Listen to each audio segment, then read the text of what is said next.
عرض کرتے ہیں اللہ تجھے یاد ہے نا ایک رات جب میں بڑی دیر سے لوٹا تھا، لکڑیاں کاٹتے، درخت تلاش کرتے، مجھے دیر ہو گئی، میں دیر سے لوٹا تھا، نیت یہ کر رکھی تھی کہ دودھ سب سے پہلے ماں باپ کو پلاؤں گا۔ مالک جب میں لوٹا تو وہ بوڑھے تھک ہار کے سو گئے تھے۔ میری بیوی نے مجھے کہا کہ بچوں کو پلا دو، وہ سو گئے، تو میں نے کہا نہیں، میرے ذمے ہے ان بوڑھوں کے دل کو ٹھنڈا کرنا، ان سے پیار کرنا۔ اللہ بیوی مانگتی رہی، بچے طلب کرتے رہے، میری ٹانگوں میں گھومتے رہے، بار بار آتے رہے، اور میں نے دودھ نہیں پلایا۔ اے مالک فجر ہو گئی، آفتاب طلوع ہونے کا وقت آ گیا، پر میں نے ماں باپ کے بیدار ہونے کا انتظار کیا۔ اے اللہ، وہ جب اٹھے تو ان کی آنکھوں میں جو میرے لیے دعا تھی اور ان کے سینوں میں جو میرے لیے کرم تھا، اگر تیری بارگاہ میں وہ نیکی قبول ہے تو مالک پھر رحم فرما، نہ اس مشکل سے آسانی عطا فرما۔ سنو سنو، رسول کریم صلی اللہ علیہ وسلم فرماتے ہیں کہ اس بندے کی دعا مکمل ہوئی تو پتھر تھوڑا سا سرک گیا، اور اتنا سرکا کہ آسمان نظر آنے لگا۔ جس نے ماں باپ کو منایا ہے، ان سے پیار کیا ہے، پھر یہی بات وسیلہ بن جائے گی رب کے ماننے کا، پھر یہ وسیلہ بنے گی، اللہ اس سے مان جائے گا۔ پھر رسول کریم صلی اللہ علیہ وسلم فرمانے لگے، دوسرا بولا اور عرض کرنے لگا کہ اے اللہ تو جانتا ہے مجھے اپنے چچا کی بیٹی بھانے لگی تھی، میں اس کی طرف رغبت کرنے لگا تھا، اور میں نے جب اس سے جا کے ارادہ کیا کہ میں تیرا طالب ہوں، تو اس نے مجھے کہا کہ پہلے 100 دینار لاؤ۔ بانا تو اللہ میں نے مشقت کر کے 100 دینار جمع کیے، اور جب میں پوری طرح اس پر حاوی ہو گیا، وہ میرے قبضے میں آ گئی اور گناہ کا میں نے ارادہ کر لیا، تو اس عورت کے منہ سے ایک جملہ نکلا کہ اللہ سے ڈر۔ اے مالک، وہ میرے قبضے میں تھی، اے اللہ میں گناہ پر قادر تھا، میں چاہتا تو گناہ کر لیتا، لیکن جب اس نے تیرا نام لے کے کہا نا کہ اللہ سے ڈر، اللہ میں ڈر گیا، میں اسے چھوڑ کے آ گیا۔ اگر تجھے یہ بات پسند ہے تو پھر نکال دینا اس مشکل سے، پھر کر دینا کرم۔ اللہ میری بھی تو چڑھتی جوانی تھی نا، میں بھی تو سب کچھ کر سکتا تھا، پر تیرے لیے، تیری خاطر میں لذت گناہ سے باز رہا، تو اللہ تو رحمت فرما دے۔ حضور فرماتے ہیں اس کی دعا مکمل ہوئی تھی کہ پتھر تھوڑا اور سرک گیا۔ پھر تیسرا بولا اور اس نے بول کے کہا، اے اللہ، ایک مزدور کو، ایک دیہڑی دار کو، ایک غریب کو میں نے کام پہ رکھا ہوا تھا، یہ تیرا اور میرا راز ہے اللہ۔ وہ مزدور، وہ دیہڑی دار میرے پاس کام پہ لگا تھا، کچھ چاول میں نے اس کی اجرت مقرر کر دی کہ تو کام مکمل کرے گا تو میں تجھے دوں گا، اور جب اجرت لینے کا وقت آیا تو وہ بگڑ کر ناراض ہو کر چلا گیا، میں اسے ڈھونڈتا رہا، وہ مجھے ملا نہیں، میں نے اس کے چاولوں کی قیمت کاروبار میں انویسٹ کر دی، اس کا تھوڑا سا سرمایہ پر میں نے کھایا نہیں، پھر وہ اس سے میں کاروبار کرتا رہا، اور اتنا کاروبار کیا کہ بہت ساری گائیں اور ان کے چرواہے تیار ہو گئے، وہ سالوں کے بعد لوٹا، میں نے اس غریب کا مال کھایا نہیں بلکہ بڑھایا، محفوظ کر کے رکھا، وہ سالوں کے بعد لوٹا اور کہنے لگا میرا مال، تو میں نے کہا وہ ساری گائیں تیری ہیں، وہ چرواہا تیرا ہے، یہ سارا کچھ تیرا ہے۔ تو کہنے لگا تو مجھ سے مذاق کرتا ہے، میں غریب کہاں اور گاؤں اتنی بڑی گائیں کہاں، تو مذاق کرتا ہے؟ تو میں نے کہا مذاق نہیں، میں نے اپنے رب سے ڈر کے تیرے مال کی حفاظت کی، یہ تیرا ہے۔ اے اللہ، میں کھا بھی تو سکتا تھا نا، پر تجھ سے ڈر کر میں نے وہ سارا محفوظ رکھا۔ اللہ اگر تجھے میری یہ ادا پسند ہے تو پھر آج مان جانا، آج راضی ہو جا۔ اللہ کے رسول فرماتے ہیں اس کی دعا مکمل ہوئی تھی کہ پتھر لڑکا اور ان کے لیے رستہ بن گیا، وہ باہر آ گئے۔ تو حضور نے ہمیں بتلایا کہ وہ تمہاری نیکیاں جو چھپی ہوئی ہیں، وہ تمہاری نیکیاں جو تم نے خالص اللہ کی رضا کے لیے کی ہیں، ان نیکیوں، ان اعمال کا وسیلہ بھی تمہارے رب کے ماننے کا ذریعہ بن جائے گا۔ اس کو منایا جائے، اس کی حضور حاضری دی جائے، اس سے بخشش کا سوال کیا جائے، اس کی بارگاہ میں یہ گزارش کی جائے کہ اللہ غریبوں، مجبوروں، کمزوروں اور ان لوگوں کے صدقے جو اللہ رستہ دیکھ رہے ہیں کہ رستہ کب کھلے گا، جو تیری بارگاہ کرم کے سوالی ہیں، ان کے صدقے تو رحم فرما، تو کرم فرما۔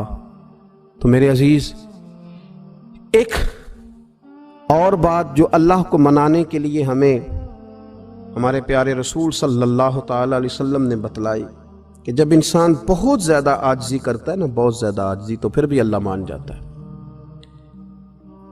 جب وہ اس کے حضور بہت عجز کا اظہار کرتا ہے، بہت زیادہ عجز کا اظہار کرتا ہے، وہ ڈر جاتا ہے اس سے۔ وَلِمَنْ خَافَ مَقَامَ رَبِّهِ جَنَّتَانِ، فرمایا جو میرے سامنے کھڑے ہونے سے ڈرے گا میں اسے 2 جنتیں عطا کروں۔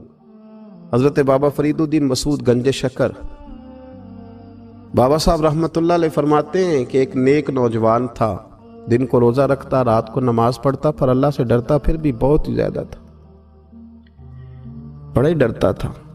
موت کا وقت آیا تو ماں ہی تھی بس اس کی، تو ماں سے کہنے لگا اماں تو میری ماں ہے، میرے ساتھ 3 وعدے تو کر۔ اس نے کہا پتر تو بتا، آخری ہج کی لے رہا ہے اور اس غریبنی ماں سے تو وعدہ لے رہا ہے، بتا کیا وعدہ ہے؟ تو عرض کرنے لگا اماں جب میں مر جاؤں نا تو میرے گلے میں رسی ڈال کے تو مجھے گھمانا گھر کے صحن میں، اور لوگوں کو کہنا جو رب کی نافرمانی کرے اس کا یہی حال ہوتا ہے۔ یہ اعلان کرنا جو اللہ کے نافرمان ہوں ان کا یہی اشر کیا جانا چاہیے۔ اور اماں پھر دوسرا وعدہ کر، میرا رات کو جنازہ اٹھایا جائے، میں نہیں چاہتا کہ کسی کے منہ سے یہ لفظ نکل جائیں کہ وہ دیکھو اللہ کا نافرمان جا رہا ہے، رات کو میرا جنازہ اٹھانا۔ اور اماں تیسرا میرے ساتھ وعدہ کر کہ لوگ مجھے دفن کر کے آ جائیں گے تو میری قبر پہ چلی جائے گی، عمل میرے پاس کوئی نہیں، پر مجھے لگتا ہے ماں کے قدموں کی برکت سے عرش کا مالک بھی رحم فرمائے گا۔ اماں تو وعدہ کر کہ میرے ساتھ وعدہ کر۔ بابا صاحب رحمۃ اللہ علیہ فرمانے لگے کہ ماں، بوڑھی ماں نے وعدہ کر لیا، کہا بیٹے ٹھیک ہے، اگر تیری یہی ضد ہے تو میں تیار ہوں۔ پھر اس نے کلمہ شہادت پڑھا، اس نوجوان کی روح پرواز کر گئی، بوڑھی ماں نے رسی منگائی تو وَلِمَنْ خَافَ مَقَامَ رَبِّهِ جَنَّتَانِ، جو ڈر جائے، اس نے تو کہا تھا نا کہ رسی ڈال کے گھمانا اور کہنا یہ اللہ کا نافرمان ہے، اس کا یہی اشر ہونا چاہیے تھا۔ لیکن جب ماں گلے میں رسی ڈالنے لگی تو گھر کے ہر کونے سے آواز آنے لگی، خبردار یہ رب کا دوست ہے، اللہ کے دوستوں کے ساتھ اس طرح کا معاملہ نہ کیا جائے، اسے چھوڑ دیا جائے۔ اور کہا تمہیں کچھ بھی اور کرنے کی ضرورت نہیں ہے، یہ تو رب کا دوست ہے اور رب کی بارگاہ میں حاضر ہو گیا۔ کچھ کوئی بندہ کہے گا کہ یہ تو ایک بابا فرید کا سنایا ہوا واقعہ ہے، سنیے، بخاری میں حدیث ہے، نبی پاک صلی اللہ علیہ وسلم نے فرمایا، حضرت ابو ہریرہ رضی اللہ تعالیٰ عنہ راوی ہیں، حضور فرماتے ہیں ایک شخص مرنے لگا تو اپنے بچوں سے کہنے لگا کہ میں جب مر جاؤں تو مجھے جلا دینا، اور پھر میرے جلے ہوئے وجود کو پیس دینا، پھر مجھے ہوا میں اڑا دینا۔ پتر مجھے اڑا دینا، مجھے بڑا ڈر لگتا ہے، اگر رب نے مجھ سے حساب پوچھا تو میں قابل نہیں ہوں، اڑا دینا مجھے ہواؤں میں۔ اگر اس نے مجھ سے عذاب لیا تو حساب لیا تو بڑا سخت حساب لے گا۔ حضور فرماتے ہیں، بخاری میں موجود ہے، اس کے بچوں نے اسی طرح کیا، اس کے مرنے کے بعد اسے جلایا، ہوا میں اڑا دیا۔ اللہ کے محبوب فرماتے ہیں رب کریم نے حکم دیا زمین کو کہ اس کے ذرات کو جمع کرو، زمین نے ذرے جمع کیے، خدا نے حکم دیا تو اس کا وجود پھر سے اسی شکل میں آیا۔ تو رب کریم نے فرمایا یہ جو تو نے وصیت کی تو کیوں کی؟ اللہ جانتا ہے کہ نہیں جانتا؟ یہ کی تو کیوں کی؟ تو رو پڑا، کہنے لگا اللہ میرے اندر تو طاقت نہیں تھی تیرے سامنے کھڑا ہو کے حساب دے سکوں، تجھے منانے کے لیے تیرے خوف سے ڈر گیا، میں ڈر گیا۔ اگرچہ ہمارے بزرگوں نے لکھا ہے کہ آج یہ وصیت کرنا، اس رنگ میں یہ طرز اختیار کرنا درست نہیں، لیکن آپ غور فرمائیے کہ نبی پاک علیہ السلام فرماتے ہیں جب اس نے کہا نا اللہ تجھ سے ڈر کے یہ کیا، تو رب کریم نے فرمایا جا پھر میں نے تیری مغفرت کر دی، کیونکہ اللہ کو پتا تھا یہ دل سے بات کر رہا ہے۔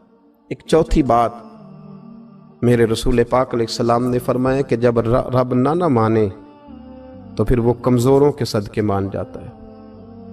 پھر وہ ضعیفوں کے صدقے مان جاتا ہے۔ فرمایا اللہ تم سے بارشیں روکنا چاہتا ہے، پر تمہارے ضعیفوں، کمزوروں، غریبوں کے صدقے، مجبوروں کے صدقے وہ تم پر بارشیں برساتا ہے۔ حضور فرماتے ہیں رب اشغاذا اغبر لو اقسم علی اللہ لا برا۔ کچھ ایسے لوگ ہوتے ہیں کہ ان کے بالوں میں خاک پڑی ہوتی ہے، چہروں پہ مٹی الجھے ہوئے ہوتے ہیں، لیکن اگر وہ اللہ پہ قسم کھا لیں تو اللہ ان کی قسم بھی پوری کر دیتا ہے۔